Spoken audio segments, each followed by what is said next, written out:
Hello everyone.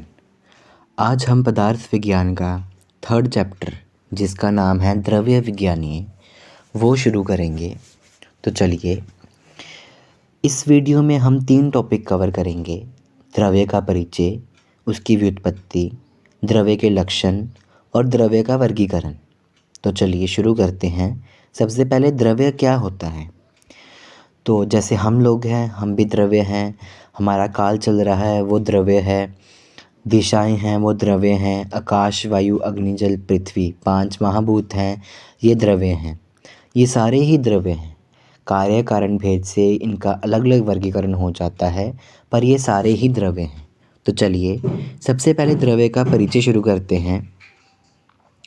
द्रव्य का परिचय बताते हुए आचार्य चरक जी ने और वैशेषिक दर्शन जी ने द्रव्य को अलग अलग स्थान दिए हैं। मतलब जो इन्होंने अपने षड पदार्थ का वर्गीकरण किया उसमें इन्होंने द्रव्यों का वर्गीकरण किया है, द्रव्य शब्द का वर्गीकरण किया है, पर उन्हें स्थान अलग अलग दिए हैं।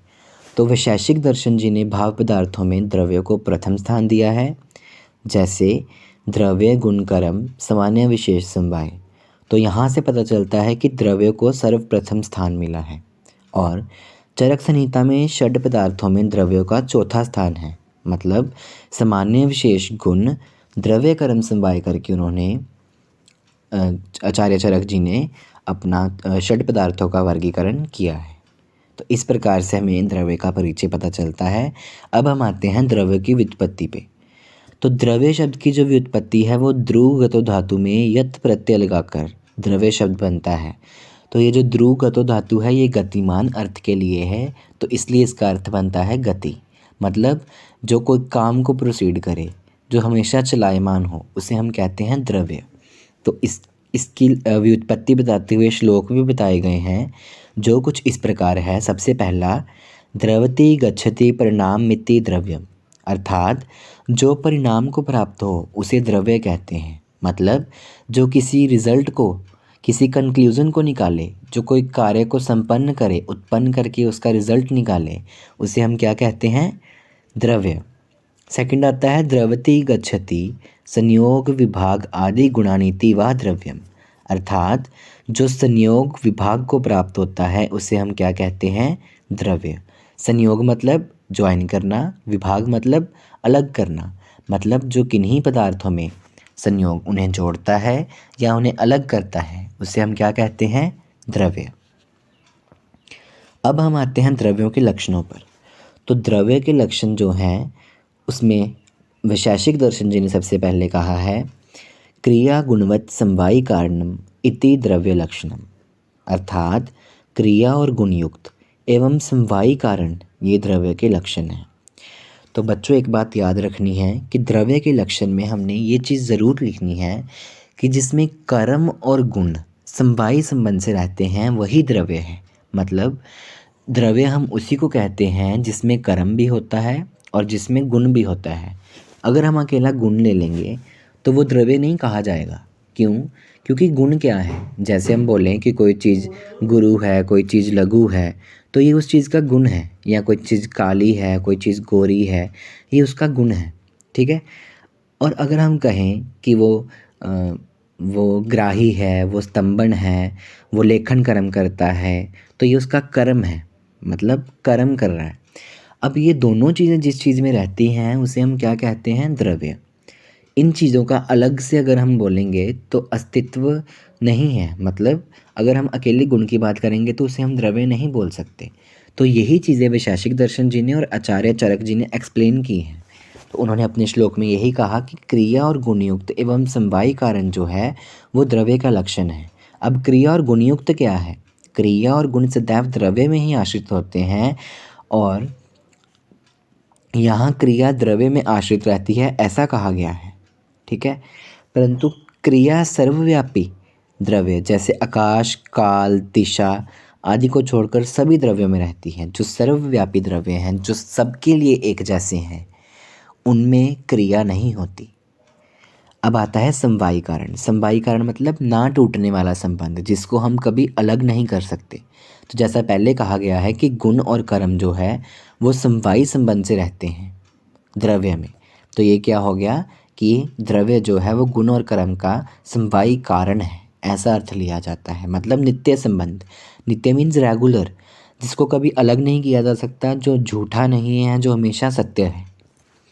अब आते हैं चरक संहिता के अनुसार, तो उन्होंने बोला है यत्राश्रिता कर्म गुणा कारणम समवायी यत तत् द्रव्यम, अर्थात कर्म और गुण जिसमें समवायी संबंध से आश्रित हों और जो द्रव्य गुण और कर्म का समवायी कारण हो उसे क्या कहते हैं? द्रव्य। यत्राश्रिता कर्म गुणा से तात्पर्य है जिसमें कर्म और गुण समवेत हों। बार बार एक ही बात कही गई है कि द्रव्य और गुण जिसमें समवाय संबंध से रहें, इकट्ठे रहें, अलग ना हो सके, उसे हम क्या बोलते हैं? द्रव्य। अब आते हैं द्रव्यों के वर्गीकरण पे। तो द्रव्यों का वर्गीकरण इस प्रकार किया गया है। सबसे पहले आता है कार्य कारण भेद से। कारण भेद और कार्य भेद। कार्य क्या है? जो किसी चीज़ से उत्पन्न हो, जो काम हो, वो कार्य है। तो कारण द्रव्य क्या है? वे द्रव्य जिनसे कार्य द्रव्य की उत्पत्ति होती है। किसी कारण से ही तो कार्य होगा। तो जो द्रव्य किसी कार्य को उत्पन्न करेंगे उन्हें हम बोलते हैं कारण द्रव्य, जिनकी संख्या 9 है। जिनकी संख्या इस प्रकार है: पृथ्वी, जल, अग्नि, वायु के परमाणु, आकाश, काल, दिशा, आत्मा और मन। तो इसका श्लोक याद करना है सबने। ख आदि ने आत्मा, मनः कालो दिशाश्च द्रव्य संग्रह।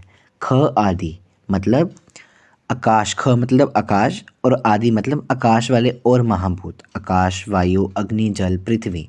तो बच्चों इसमें महाभूत पूरे नहीं आएंगे, इसमें उसका छोटा अंश, छोटे से छोटा अंश मतलब परमाणु, सूक्ष्म भूत जो हैं वो आते हैं। एक आत्मा आती है, मन आता है, काल आता है, दिशा आती है। ये सारे 9 क्या हैं? कारण द्रव्य, जो किसी कार्य को उत्पन्न करते हैं। अब कार्य द्रव्य क्या है? जो कारण द्रव्यों से उत्पन्न होते हैं। अब जैसे छोटे छोटे महाभूतों के अंश मिलके बड़ा महाभूत बनाएंगे, मतलब महाभूत के परमाणु मिलके महाभूत बनाएंगे। तो पृथ्वी, जल, अग्नि आदि ये सारे महाभूत। घट मतलब घड़ा, पट मतलब घटपट, ये सारे जो हैं क्या है? कार्य द्रव्य। अब आते हैं चेतन द्रव्य और अचेतन द्रव्य। तो चेतन द्रव्य क्या है? जिसमें चेतना है, चेतना मतलब आत्मा। तो जिन द्रव्यों में इसका श्लोक बताया है स इंद्रिय चेतनम द्रव्यम निरिंद्रियम चेतनम, अर्थात स इंद्रिय मतलब इंद्रिय युक्त द्रव्यों को चेतन द्रव्य कहते हैं, जिसमें इंद्रियां हैं जो किसी विषय को ग्रहण कर रही हैं। जब तक हमारे शरीर में आत्मा है, चेतना आत्मा से आती है। जब तक हमारे शरीर में आत्मा है तो इंद्रियां कार्य करती हैं। इंद्रियां शब्द, स्पर्श, रूप, रस, गंध का ज्ञान करती हैं। तो उन द्रव्यों को क्या कहते हैं? चेतन द्रव्य। अब आते हैं अचेतन द्रव्य। तो अचेतन द्रव्य कौन से हैं?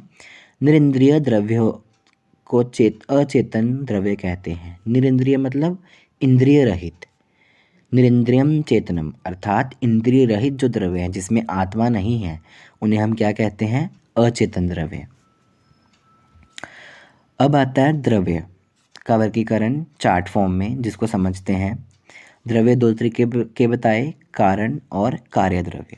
कारण द्रव्य हमने बोले 9 होते हैं: पृथ्वी, जल, अग्नि, वायु, आकाश, काल, दिशा, आत्मा, मन। ये सारे क्या हैं?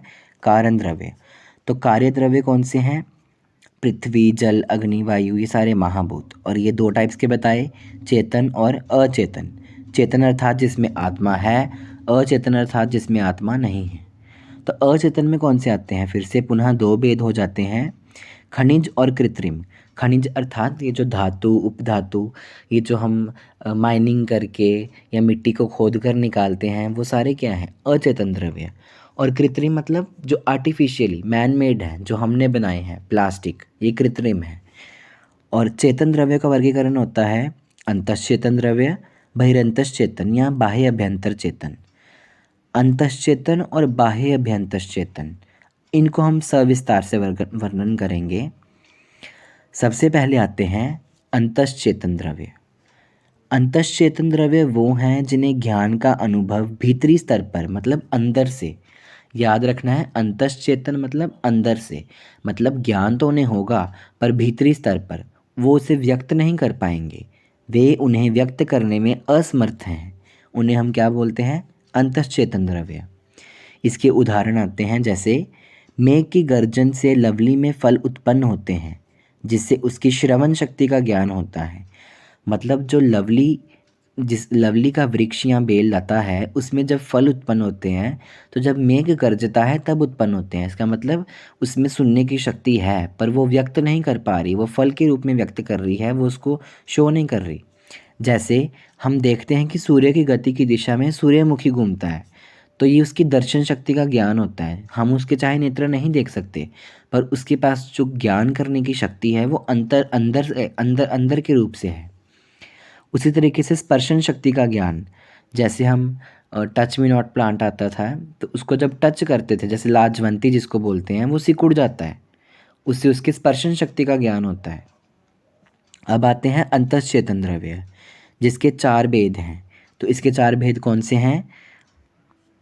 वानस्पति, वानस्पत्य, औषध, विरुद्ध। वानस्पति का मतलब है जिसमें पुष्प अपनी कर्णिकाओं से ढके जाते हैं, वे दिखाई नहीं देते, अर्थात जिसमें फ्लावर्स नहीं दिखाई देते। तो जैसे इसकी एग्जांपल आती है वट और गुलर। और वानस्पत्य कौन से हैं? जिसमें पुष्प और फल दोनों दिखाई देते हैं, अपने अपने सीज़न में पुष्प दिखाई देते हैं और अपने सीज़न में फल दिखाई देते हैं, जैसे हम नॉर्मल में आम, अमरूद ये वाले देखते हैं। अब आता है औषध। औषध की एग्जांपल है जो फल के पकने पर नष्ट हो जाते हैं। यहाँ पे वर्ड गलत लिखा गया है, जो फल के पकने पर नष्ट हो जाए, मतलब जब हमें फल प्राप्त हो गया तब वो ख़त्म हो जाए। जैसे हम गेहूँ, जो ये सारे एक सीज़न में होते हैं, फल लगता है, ख़त्म हो जाते हैं। उसके बाद आते हैं विरुद्ध। विरुद्ध मतलब जिनकी लता या गुल्म होती है, जैसे गुडूची की लता होती है, तो ये विरुद्ध है। अब आते हैं बाह्य अभ्यंतर चेतन द्रव्य, अर्थात जिनमें चेतना का ज्ञान जो है, जो चेतना है वो बाह्य और अभ्यंतर दोनों रूप में दिखाई देती है। मतलब जो इन्हें ज्ञान होता है वो बाहर से भी दिखता है और अंदर से भी दिखाई देता है। उन्हें हम कहते हैं बाह्य अभ्यंतर चेतन द्रव्य।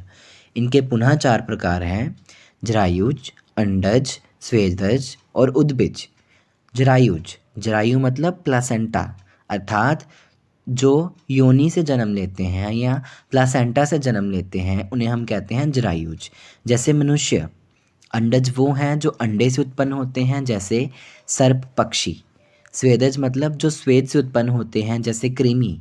जो कृमि होते हैं वो स्वेद से उत्पन्न होते हैं, जो हमारी बॉडी पे वॉर्म्स हो जाते हैं। उद्भिज अर्थात जो पृथ्वी को फोड़कर निकलते हैं, जैसे इंद्रगोप या मेंढक। अब आते हैं खनिज या कृत्रिम द्रव्य। तो खनिज द्रव्य या कृत्रिम द्रव्य वो द्रव्य हैं, इनको पुनः 2 भेद में बांटा गया है, खनिज और कृत्रिम। खनिज मतलब पृथ्वी को खोदकर जो प्राप्त होते हैं, अर्थात जैसे लौह, ताम्र, धातुएं। और कृत्रिम वो द्रव्य हैं जो मनुष्य द्वारा बनाए गए हैं, अर्थात मैनमेड हैं या आर्टिफिशियल हैं, उन्हें हम कृत्रिम कहते हैं, जैसे प्लास्टिक आदि। अब आएगी द्रव्य की संख्या। तो द्रव्य की संख्या जो है वो इस प्रकार बताई गई है। आचार्य वैशेषिक जी के अनुसार द्रव्यों की संख्या कितनी है? 9, अर्थात कारण द्रव्यों की संख्या 9 है। और चरक जी ने भी द्रव्य की संख्या 9 मानी है, और वो कौन सी है? ख आदि ने आत्मा, मनः कालो दिशाश्च, द्रव्य संग्रह, ये सारी द्रव्य की संख्या मानी गई है। उसी प्रकार आचार्य वैशेषिक जी ने पृथ्वी आपस तेजो वायुराकाशम कालोदिगात्मा मन इति द्रव्याणि। पृथ्वी आपस, पृथ्वी आप मतलब जल, तेज मतलब अग्नि, वायु मतलब वायु महाभूत, और आकाश, आकाशम मतलब आकाश, काल, दिग, आत्मा, मन, ये सारे क्या हैं? दिग मतलब दिशा। तो ये 9 क्या हैं? कारण द्रव्य। इस प्रकार से द्रव्य की संख्या, द्रव्य के लक्षण, द्रव्य का परिचय और द्रव्य की व्युत्पत्ति, हमने ये टॉपिक ख़त्म किए। आशा करते हैं कि आपको ये समझ आया होगा। धन्यवाद। हेलो एवरीवन, आज हम पदार्थ विज्ञान का 3rd चैप्टर, जिसका नाम है द्रव्य विज्ञानीय, वो शुरू करेंगे। तो चलिए, इस वीडियो में हम